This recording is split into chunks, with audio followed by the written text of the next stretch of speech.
What's up, everybody? This is Wednesday, so you know the power rankings are ready to go. Football is in full swing. We've got a little bit of basketball action to discuss, but I mainly want to talk to you about the fact that there might be a new number one, or could there be a new bottom team this week? AJ Black joins the show, and you just don't know what you're going to get from him, which makes it so enjoyable. Let's take a listen. Here we go.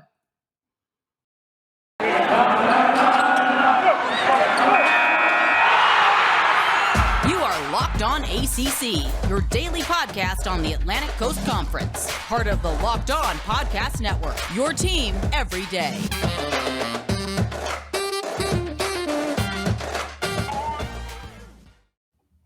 What's going on, everybody? AJ Black joining the show. We have a fun-filled day of power rankings here for you this week. AJ, how's it going? Hey, it's going great, Candace. It's football's back at Chestnut Hill this weekend, so I got a busy week ahead of me, but basketball is back. It's starting to feel like fall, and winter's coming. You know, I was talking to one of your players, Brevin, and he was telling me that Chestnut is beautiful in the fall, right? He talked about winter coming upon him and he got to get his coats ready, but he was saying it's really beautiful up there. I was like, I got to take a visit now that everyone's saying that. It's a cliche to say that foliage is something to go up here and check out, but if you have not seen it up in New England and gone pumpkin picking and apple picking and all that kind of good stuff, it's an experience, and it leads right into the horrors of winter up here, which is feet of snow. Poor Brevin, who's probably lived in Carolina his whole life, have not seen the winters he's about to get hit with. He was, kid from South Carolina. I'm telling him, he was like, he had to brace himself for that different kind of cold, right? He said, they gave us 2 puffy coats. I was like, I don't know if you feel, they're not the same thing, guy, but you're going to find out soon enough. But exactly. Needless to say, a lot to go over. Boston College definitely be one of the teams that we talk about in our top 5 rankings, maybe the bottom 5. Who knows with AJ? He's always giving me a list that seems to be all over the place, but I'm starting to get a little sense of where we might be heading this week, but you never know. I love your surprise. So let me start with the top 5 teams. Going in with number 5, who is sitting in the middle of the top half? So I want to preface this by saying that going off of what you said, which is, it's been like a wild card every week. Like every time I come, it's like a whole different, I take 14 teams and just pull out different names. This one, I have to say, I only changed a few things because I think it's starting to really solidify where teams are at. There's only like slight little changes. So number 5 is the same as it was last week. It's Boston College. Oh, look at that. All this Chestnut Hill talk. We just talked them right on. Boston College, though, coming off a bye week and having to go face NC State this weekend. I'm excited for you guys because I think this is a big test in terms of the Atlantic Division. Yeah, totally. I mean, Jeff Hafley just said it today. This is the best team BC's faced all year, and no knock to Clemson, but they are. And I think it's going to definitely be a challenge because Devin Leary is a good quarterback, and the only way to get to him is to pressure him, and BC hasn't been able to do that yet. Yeah. So it could be a real mismatch if they can't get to him. He could really eat up that BC defense. But Hafley does things a little differently, and you never know what he could pull out. Absolutely agree. And I think, we talk about complete football, but I feel like Boston College has done a lot better defensively than people assumed. And I'm kind of interested to see how Devin Leary either shines through that or struggles with that coming up here this weekend. Who we got for number 4? Still going to stick with Clemson. I'm going to leave them as my 4. And I wanted to leave a little antidote, which I didn't know about Clemson until this weekend when I heard them talking about DJ Uiagalelei's bad game, is that I did not know that after games that he does not do well, he stays on the field and continues practicing those plays with his players, which I think is insane, but whatever. Apparently it's been a habit he's had since high school. But I still think they're a team. I am not selling yet on Clemson. And I think they're going to be better than they are. And, this week they are playing Syracuse. And, this is a great opportunity for Clemson to get it going. And I'm not sure if they will, but it'll be a good test for them. Listen, I think this is either going to be DJ's breakout game or Syracuse is finally going to figure it out. I can't decide which yet. I'm on the fence about it because I know Dino and company, they need a good solidifying win to feel like Dino should still be there. And I mean, they've done it before. So it's not like and they did it with a better Clemson team. They beat a better Clemson team. So you just never know what you're going to get. All right, number 3. Pitt. So again, I think my top 5 is pretty much the same because there were so many bye weeks this week between the in the ACC, and then the results just kind of flushed out who were the bottom half of the league and not really the top. Sure. So Pitt, they're going to stay near the top. I believe they had a bye week this week, and this week they get to play Virginia Tech, which honestly should be a really good game for the Coastal. I love Kenny Pickett now. I am on the Kenny Pickett bandwagon. I loved him last year. You know, when he played Boston College last year, he busted, I think it was his ankle, in one of the last drives of the game, and he kept playing, and he kept getting better. So this kid's a winner. And I like what he's doing. He's honestly, and in the ACC, he's got to be the top Heisman candidate that the conference has. I love the way he's playing, and I think he's got Pitt in a good position to be to win that coastal division. Yeah, for sure. I think between him and Brennan Armstrong, it's amazing how much we talk about this being a quarterback conference, right? But still, they were not the names that were rolling off the tongue every single time you talked about preseason. And yet they have been two of the most dominant in every single game, carrying their team, putting their team on their back. Even in losses, you couldn't blame the quarterback. So I think that really speaks to both of their games. But, I think Kenny is definitely standing out, and how he won't, comparing him to Burmeister this weekend is not even going to be close. So just how will that Virginia Tech defense hold up to him? Yep. And then going in number 2, sticking with NC State. I think they had a bye week, so they're a team that I couldn't slot down at all, but they're, they slipped past Louisiana Tech the week before, but I think we'll talk about it later, I'm sure. This will be a week where they solidify whether they are a contender or a pretender in the Atlantic. And, they are a good team. They lost to Mississippi State, who is not a good team, but I still think, they have an excellent offensive line. They have a good defense. I love their running backs when they get it going. If they can take care of business against Boston College, they deserve to be the number 2 team at this point. And I think that I think they will, but yeah. Well, NC State lost to Mississippi State, who beat a Texas A&M, who beat an Alabama. So maybe Mississippi State isn't that bad. Transitive property right there. A whole lot of transitive property action, but no, I do think that NC State, it's all on them, right? They can only shoot themselves in the foot, but they are likely to do that, and that's the thing that we're all just like, all right, NC State, we want to give you these props, but we do know you, and so we're waiting for you to kind of drop the ball. So hopefully they don't do it. And you talk about like the stadiums in the ACC that have like magic. Obviously, Memorial Stadium at Clemson and Lane Stadium have like an aura around them when they play games.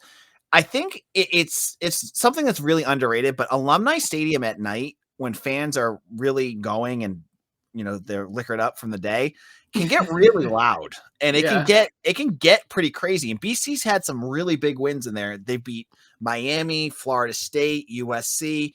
So special things can happen at night. So I don't rule out anything with how that game could go, because it could be that NC State flops and has their dud of the season, or it could be that BC really rises up. So that should be a really, really good game for this weekend. For sure. And finally, we got our number 1 spot. Who are you going to give that to? I'm still living the dream with Wake Forest. My goodness. Love them. The undefeated Demon Deacons. Let's hear it. So A.T. Perry. Whew. Yes. All the talk going into the season was about Ja'Carry Roberson as their top wide receiver. This kid goes out there, catches 2 touchdown passes, has he's ACC wide receiver of the week. No one really knew this kid before this week, but all of a sudden now Wake Forest has 2 elite wide receivers on their squad. To be fair, they're winning games, but they're not like dominating. So it's hard to say that they're going to continue doing this. Half of that game was that Syracuse kept shooting themselves in the foot. But a win's a win. You at the end of the day, you win that game. That's all that matters. So I am pro Wake getting love in the playoff talk at this point, because they're undefeated. They've done what they had to do. And I love scrappy underdog stories. So right now, give me Wake Forest. But man, looking at that schedule that they got coming up the second half after this break, they're going to have to show it, because they've kind of eased into this, but they're walking into the Lions den in that last half. And they're going to have to show whether they really are as good as we say they are, or maybe they got lucky. See, I don't even know what's good at this point when it comes to ACC, whether you're playing all of the conference teams at first, like kind of like a Carolina, or you're getting a little bit of a break, you get a bye week, like Clemson, and you're figuring it out. And now maybe the Wake Forests of the world who get a couple easy wins and a couple tight wins at the end.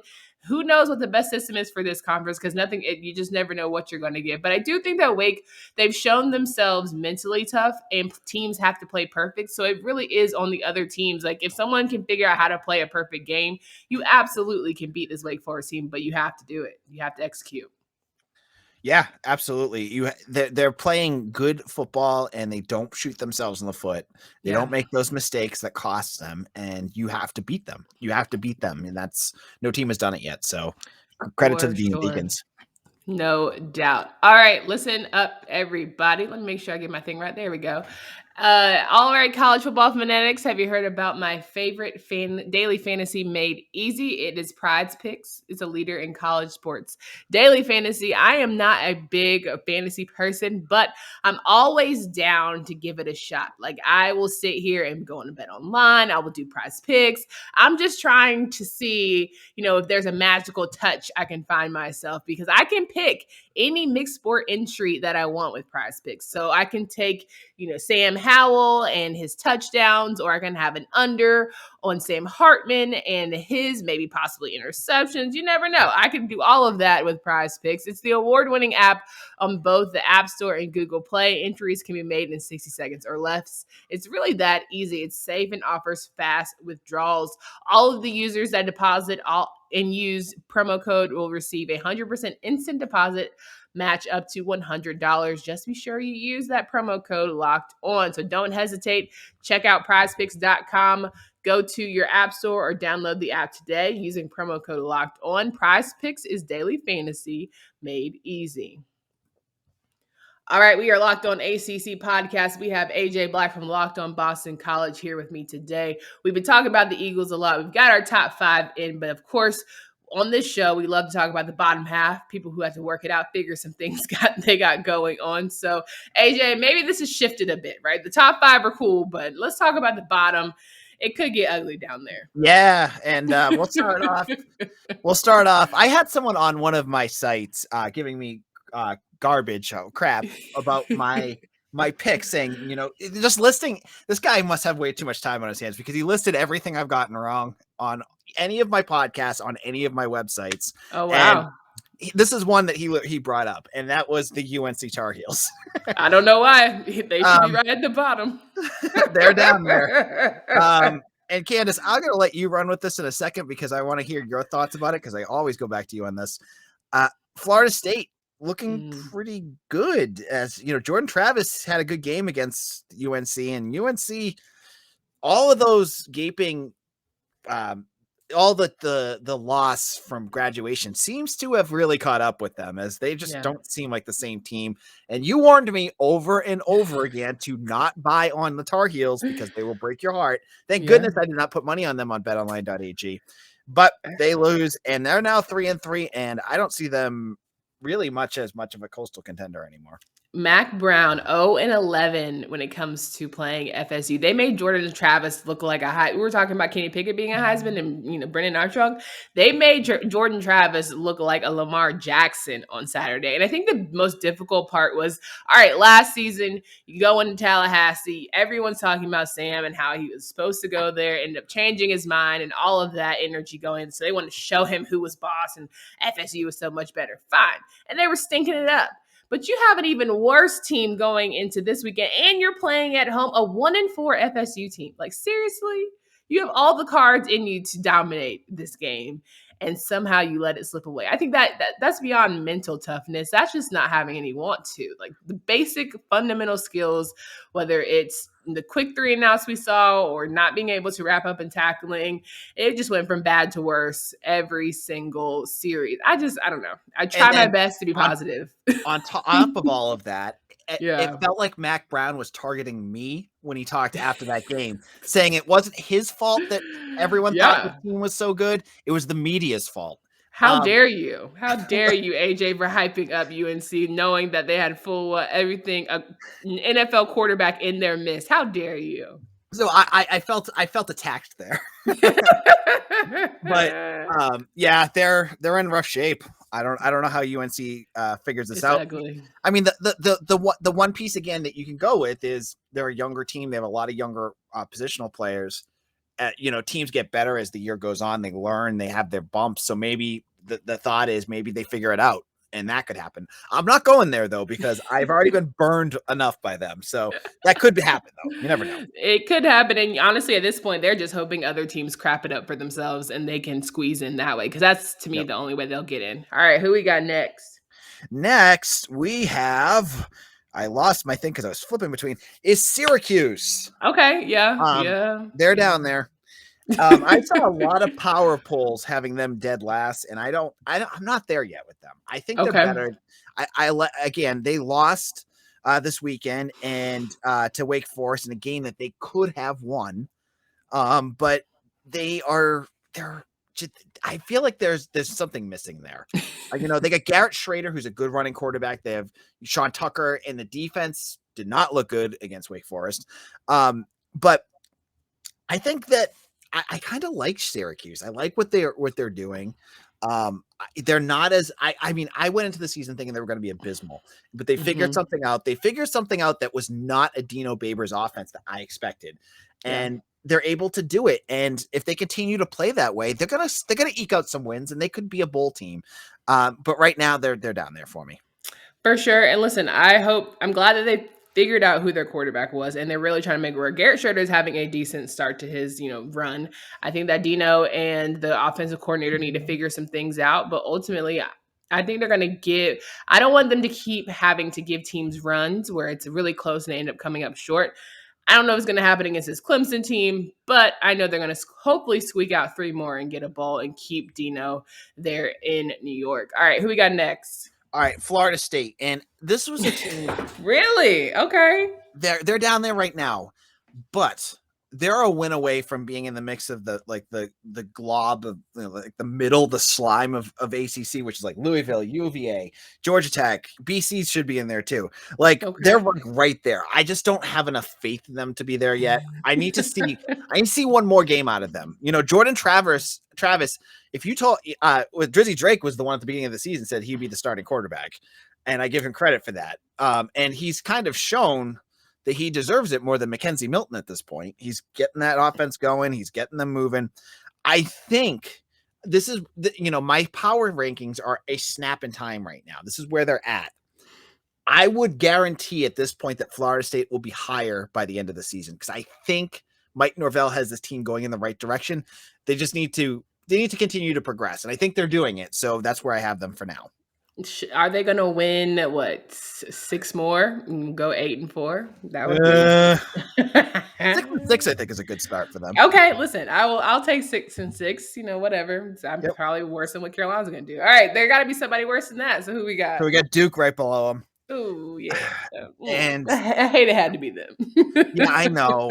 The writing on the wall for Cutcliffe seems to be getting louder and louder. Losing to Georgia Tech in a game that Georgia Tech was trying to give them, literally. And Duke couldn't capitalize on it. And you're not going to get many. You're not going to get many chances like that with your schedule. So I don't know. They got Mateo Durant, they have a very favorable matchup against Virginia this week, though. Mm-hmm. Virginia can't catch a cold on defense. They can't stop anything. So I think I kind of like Duke in that game, though. I don't know if they're going to be able to stop Brendan Armstrong. So it could be a high scoring game over there. So they're near the bottom for me. I think Holmberg's going to have a next level game, right? And I think that Jeremiah Lewis and Leonard Johnson, the Duke secondary are going to have interceptions, but you have to capitalize on those. And Georgia Tech tried so hard, as you said, to give you that game, but mentally at some point, you have the talent, but why can't you get it done at the end? And so that's when you start to have those coaching conversations, which are tough. But all right. And then there's somebody last. Yeah. Any guesses who? Well, we have the University of Miami, who just lost Eric King for the year for shoulder surgery. Man, they are going to go down the tank fast. It's rough over there in Coral Gables. I'm trying to tell you, there's a lot going on. I mean, right now, going into the season, my coaching hot seat was like, it was cut.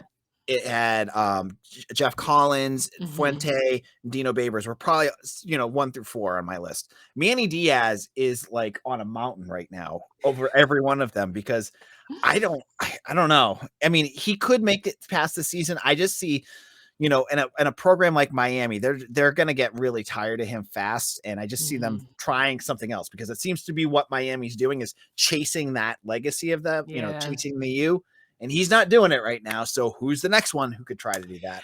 But what's amazing? Like now that we have NIL deals, and back then that people knew Miami, you were getting a little something, right? To be the best, to be the most down. Now it's like, okay, we're letting you guys do this, and you still can't figure out how to get the best guys or make do with the best that you quote unquote have. And so I think that does come down to coaching because now that you can legally, slide people some stuff under the table. All right, like we just need to find the right coach who can get us the X's and O's down, and we'll be good to go. And this weekend's gonna be a fun game with two teams in the Coastal. It's UNC and Miami, and UNC smacked them last year. I think they're gonna do it again, but you know what I'm thinking about UNC at this point. I don't know what they're gonna do. Yeah, I honestly, it sucks because I'm going to the game this weekend as a fan, just enjoying myself. Yep. And I figured this is going to be one of the best games of the season. Like we circled this one, my friends and I circled this one because we said, like they're both going to trying to be the top of the coast. So it's going to be so exciting. Like it's going to be an late afternoon or night game. And now we're just like, hey, okay, well, which beers do you guys want? Because we're going to need about 10 of them before we get to the game so we can like thoroughly enjoy this bad boy. So, yeah, it's tough, but they're well-deserved at the bottom here. That's for sure. Yeah. All right, we got to talk through some of the Week 7 stuff and maybe a little basketball here or there. But I want to remind you guys about the new Built Bar, right? The limited time flavor of cookie dough. Or if you have not had the cookie dough chunk, strongly encourage you. I know it was for a limited time, but they might still have some handy. So go check out BuiltBar.com to see if you can get you a box. There are plenty of people that I know personally that have had their fair share of cookie dough chunk and love every bite of it. It's 100% covered in chocolate with the rest of these delicious Built Bars. I'm telling you, if you haven't had the mint brownie or peanut butter brownie, you're doing yourself a disservice. But hey, if you're not a brownie person, maybe you want to try some coconut or cherry, strongly encourage you to try 2 of each of the 9 flavors because they now offer you a mixed box. But they're not only the best, they're healthy too. 17 to 18 grams of protein and not so much sugar, only 4 to 5 grams. That's will do you just right for the day. So make sure you go to BuiltBar.com. You can use that promo code LOCK15. You'll get 15% off your first order. Again, use promo code LOCK15 for 15% off at BuiltBar.com. All right, so we're rounding out the show here with AJ Black from Locked on Boston College. You can find him at AJ Black_BC on Twitter. AJ, any games that you're looking forward to this weekend, heading into Week 7, teams that you hope to see move up in these power rankings, or teams that you think might just find their way down at the bottom? I mean, there's some really good games this weekend. I as we continue to move along, as we mentioned earlier, Clemson and Syracuse on Friday should be a fun game. And it's a Friday night game, and Syracuse gets crazy on Friday nights. I don't know what their record is, but they beat Liberty already earlier this year on a Friday night. And I think they've won. I forget who they beat. Virginia Tech, I think, a couple of years ago on a Friday night as well. So they get crazy on Friday night. So could they beat Clemson? Absolutely. Clemson's still hurting all over the place. Yes. And they're a 14-point favorite. I mean, if you're a betting man, I would take Syracuse on that in a second. Like that one. Yeah. And then Pittsburgh and Virginia Tech. I still am selling on Virginia Tech, and Pittsburgh has made me a believer. I love the way that their team looks. I think this should be an easy win for Pitt, but anything can happen. This is the ACC this year. That's what's making the season so fun, is that it's just like it's a total crapshoot. You don't have, I mean, it's like this in actually most of the league, other than in college football, other than like Georgia and Alabama. It's in Iowa. It's like anyone can win any given week. And so I think this could be a game that maybe maybe Braxton Burmeister has a big game or something surprising happens. That one could be fun. And then obviously I will be covering. I'll be in the press box for NC State and BC. Nice. Yeah. I'll be up there for that. That'll be my second home game that I've been to. I missed the Mizzou game because I was at a family gathering, but I'm really looking forward to this one because BC has not won a AP top 25 game since 2014. And this could be their first one. And it's two evenly matched teams. I think it's a 3-point spread right now. If this is a game where it's going to come down to if BC can figure out how to use Dennis Grosel, their quarterback, in a way that limits his deficiencies and showcases what he can do, because he can do things. But if you put too much on him, if he's going Phil Dracovic out there, he's going to fall on his face. But if if he does manageable stuff, BC could stay in that game. And as I said earlier, crazy things happen at Boston College at night. And BC, if they win that, it's going to be a crazy situation here at Alumni Stadium. Honestly, I very much miss Phil, and I wish he was playing this season because I think we'd be having different conversations about Boston College. Is there talk about him coming back at the next year? Yeah, he'll come. Okay. So he hasn't said he's definitely coming back because he hasn't really talked to the press since his injury. But Hafley had a press conference right after he got injured where he said something on the lines of this time next year, Phil will tell you blah, blah, blah, blah, blah. Yeah. So I'm fingers crossed because I think Dennis is great, but this season would be different with Phil. We got to admit. And yeah, totally. And Phil, I don't think has enough on tape right now to go to the NFL. Yeah. He was injured a lot last year. And this year he only played a game and a half. So like there's not a lot on film for the NFL. I think he'll play one more year. And with the way that the other quarterbacks are doing in this conference, it'll be tough. And, give him an opportunity to be great. All I want Dennis to do this weekend is when you see a broken down play, if you fumble your snap, please just follow the ball, son. Like, don't try and be the hero. That's not your job, okay? Like, I just want to see a great game, but just don't do too much. It's okay to don't play hero ball because it never ends well when you're the backup for a reason. Like, I love you. I think you're great. I love how you stepped up for this team. Like, a Mizzou win is great. You almost beat Clemson, but God knows if you had just fallen on that ball, lived to see another down, we might be having a different conversation. Absolutely. And you don't need to tell Boston College fans what the season would look like if Phil Dracovic was in. They'd be 5-0 right now. Yeah. There's no way they would have lost that game to Clemson. 100% agree. Well, AJ, it's always fun to get to talk to you. I love having these conversations every single week. Can you please remind folks if they want to hear more about Boston College and college football, basketball in general, where they can find you? Yeah. If you want to hear more about Boston College, you can check out me on Locked On BC. And that we'll get into basketball soon, and it's going to be grim, but I am going to tell you, if you're into Boston College, I see a light at the end of the tunnel, and Earl Grant's going to bring you there. So if you want to hear my optimistic point of view, check out Locked On Boston College.